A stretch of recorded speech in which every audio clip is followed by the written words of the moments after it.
नमस्कार साथियों, स्वागत है आपका आपके अपने YouTube चैनल स्वदेश एकेडमी के ऑनलाइन मंच पर। मैं एम चौबे आपका मैथ्स गुरु लेकर पुनः हाजिर हूं आज की बेहतरीन क्लास को, जिसमें हम लोग समझेंगे समचतुर्भुज के प्रश्न भाग 2। अब देखेंगे, कल हम लोगों ने समचतुर्भुज के बारे में पढ़ा हुआ था और उनके क्वेश्चन भी प्रैक्टिस किए थे। आज क्वेश्चंस की श्रृंखला में हमारे रणबांकुरों को, हमारे योद्धाओं को कुछ नई बातें सीखने को मिलेगी कि कैसे समचतुर्भुज के जटिल सवालों को सरलता से किया जाता है। तो चलिए चलते हैं, शुरुआत करते हैं। सवाल है, किसी समचतुर्भुज का परिमाप 68 सेंटीमीटर।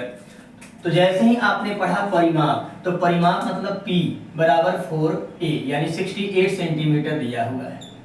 यहां से तुरंत आप कह सकते हैं कि 4a बराबर 68, तो 4 से कट गया तो a बराबर 17। a का मान कितना आ गया? 17 सेंटीमीटर। आगे बढ़ते हैं, इसके एक विकर्ण की माप 30 सेंटीमीटर है। d1 बराबर 30 सेंटीमीटर। तो इसका क्षेत्रफल क्या होगा? यही आपका प्रश्नात्मक भाग है, ये आपका क्वेश्चनिंग पार्ट है, एरिया ऑफ रोम्बस। तो आप जानते हैं कि एरिया प्राप्त करने के लिए d1 इंटू d2/2 करना होगा।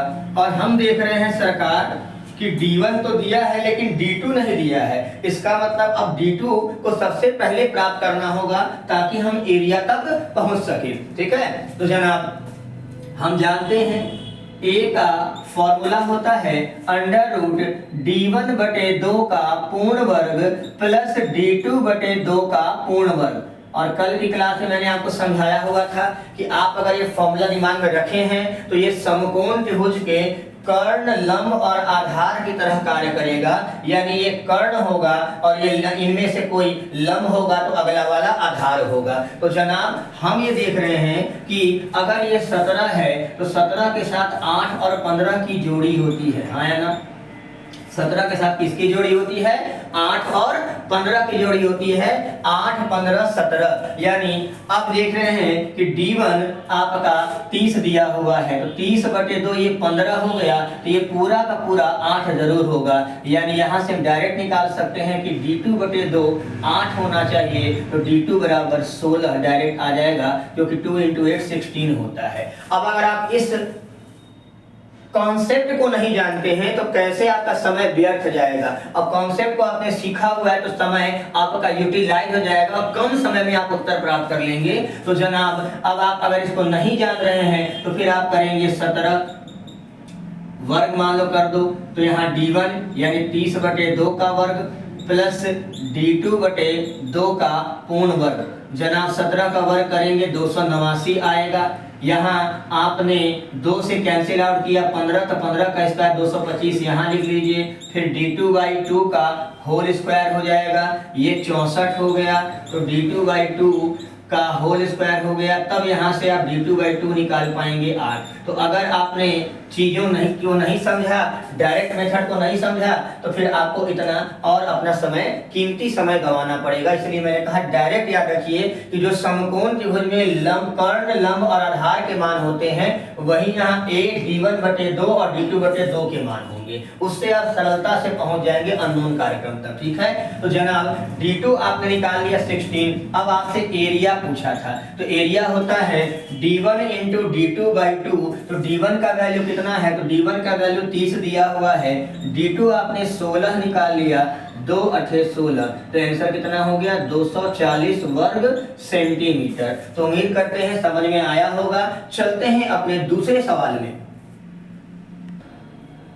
तो चलते हैं अपने दूसरे सवाल में, जो कि आपके सामने ये दूसरा सवाल है आपका। तो दूसरा सवाल है, किसी समचतुर्भुज का परिमाप 120 सेंटीमीटर।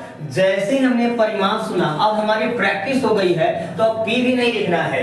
परिमाप का फॉर्मूला 4a और परिमाप का वैल्यू 120, तुरंत यही शुरुआत करना है। 4 से कट गया, a बराबर 30, a बराबर आपका 30 आ गया। आगे बढ़ते हैं, इसके बड़े विकर्ण की माप 48 सेंटीमीटर है, यानी d1 बराबर 48। अब आगे हम नहीं ध्यान देंगे, पहला काम a बराबर 30 है, तो 30 बराबर √d1/2 48/2 का वर्ग प्लस d2 बटे 2 का वर्ग। अब बड़े आराम से अगर आपने समकोण त्रिभुज वाला कार्यक्रम पढ़ा हुआ है तो ये 30 है और ये कट करके 24 आ रहा है। तो जरा देखिए 30 बटे 24 का रेशियो निकालिए। 6 5 या 30, 6 4 या 24, 6 पचे 30, 6 चौका 24, यानी 5 और 4 है तो अगला 6 गुणे 3 18 होगा डायरेक्ट। तो आपको d2/2 का वैल्यू डायरेक्ट 18 मिल सकता है। ये आपका शॉर्टकट तरीका है, d2 बटे 2 डायरेक्ट 18 मिल जाएगा। Line clear? क्योंकि 3 4 और 5 की जोड़ी होती है, आपको पाइथागोरियन ट्रिक होता है 3 4 5, तो ये 6 गुणे 5 है, 6 गुणे 4 है तो अगला वाला 6 गुणे 3 होगा। तो ये पूरा d2/2 18 आ गया हमारा। अब अगर आपने समकोण त्रिभुज पर पकड़ बनाई है तो डायरेक्ट आ जाएगा, नहीं बनाई है तो फिर आपका मजबूरी बस आपको ये काम करना पड़ेगा कि 30 का वर्ग 900, ये कैंसिल हो गया 24 बार में, तो 24 का वर्ग 576 प्लस d2 बटे 2 का स्क्वायर आप करेंगे। 10 में से 6 गया 4, 9 में से 7 गया 2 और 8 में से 5 गया 3। 324 को 18 का वर्ग लिखेंगे आप एक ही लाइन में, d2 बटे 2 का वर्ग। हमेशा ध्यान रखिए अगर आप डायरेक्ट नहीं पकड़ पा रहे हैं तो इसमें भी स्पीड कैसे मेंटेन करना है, एक ही लाइन में 18 का वर्ग लिख दीजिए। अब 18 कैंसिल हो गया, यहीं से वर्ग कैंसिल हो गया, तो यहीं से आप ध्यान रखिएगा d2 बराबर 2 गुने 18, 2 गुने 18 डायरेक्ट यहाँ पर आ जाएगा 36 सेंटीमीटर। आप अपनी स्पीड को इस तरह से बरकरार रखें। Line clear? तो जनाब एरिया पूछा हुआ है, देखिए इसका क्षेत्रफल क्या होगा, तो एरिया आपका हो गया, कंडीशंस क्या हो गई एरिया, तो एरिया हो जाएगा 48 गुने d2 आपने 36 निकाला हुआ है बटे 2, 2 18 36, 18 8 144 के 4 हासिल 14, 18 4 72 और 10 82 और 4 86, यानी 864 वर्ग सेंटीमीटर आपका आंसर आ गया। उम्मीद करते हैं ये कॉन्सेप्ट समझ में आया होगा कि कैसे ये कर्ण का काम करता है, d1 बटे 2 लंब का काम करता है, d2 बटे 2 आधार काम करता है और समकोण त्रिभुज वाले मान यहाँ पर हूबहू आप उपयोग में ला सकते हैं। अगर आपने इस कॉन्सेप्ट को पकड़ा है तो आपका उत्तर डायरेक्ट आ जाएगा। तो चलते हैं अगले सवाल में। तो चलते हैं अगले सवाल पे। तीसरा सवाल आपके सामने है बच्चा, किसी समचतुर्भुज का परिमाप क्या होगा। ये सुनते ही आपको परिमाप P बराबर 4a लिख देना है क्वेश्चन मार्क। अब दोबारा लाइन को नहीं पढ़ना है। यदि इसके बड़े विकर्ण की माप d1 बराबर 48 तुरंत हो गया तथा इसका क्षेत्रफल 336 वर्ग सेंटीमीटर है, एरिया बराबर हो गया 336 वर्ग सेंटीमीटर। अब हमने आपको बताया हुआ है जिसका वैल्यू दिया जाएगा उसी के फॉर्मूले को आप यूज करेंगे। तो a का वैल्यू है 336, फॉर्मूला होता है d1 गुने d2 बटे 2 और यह है 336। 48 सते काटेंगे आप 336 आ जाएगा, 7 8 56, 7 28 दूना 36। ठीक है, तो जनाब d2 बराबर कितना आ गया 14 सेंटीमीटर। अब आपने d2 को प्राप्त कर लिया, परिमाप है 4a, यानी 4a तब तक नहीं आएगा जब तक हम a प्राप्त नहीं करेंगे। तो सबसे पहला काम a बराबर d1 बटे 2 का पूर्ण वर्ग प्लस d2 बटे 2 का पूर्ण वर्ग अंडर रूट में होंगे। अब अगर आपने लंब कर्ण आधार वाली कॉन्सेप्ट को बहुत अच्छे से सीख लिया है तो फिर अगर ये 14 बटे 2 है यानी ये 7 है और ये 48 बटे 2 यानी 24 है तो ये निसंदेह 25 होगा और परिमाप 25 चौका 100 होगा, डायरेक्ट आ जाएगा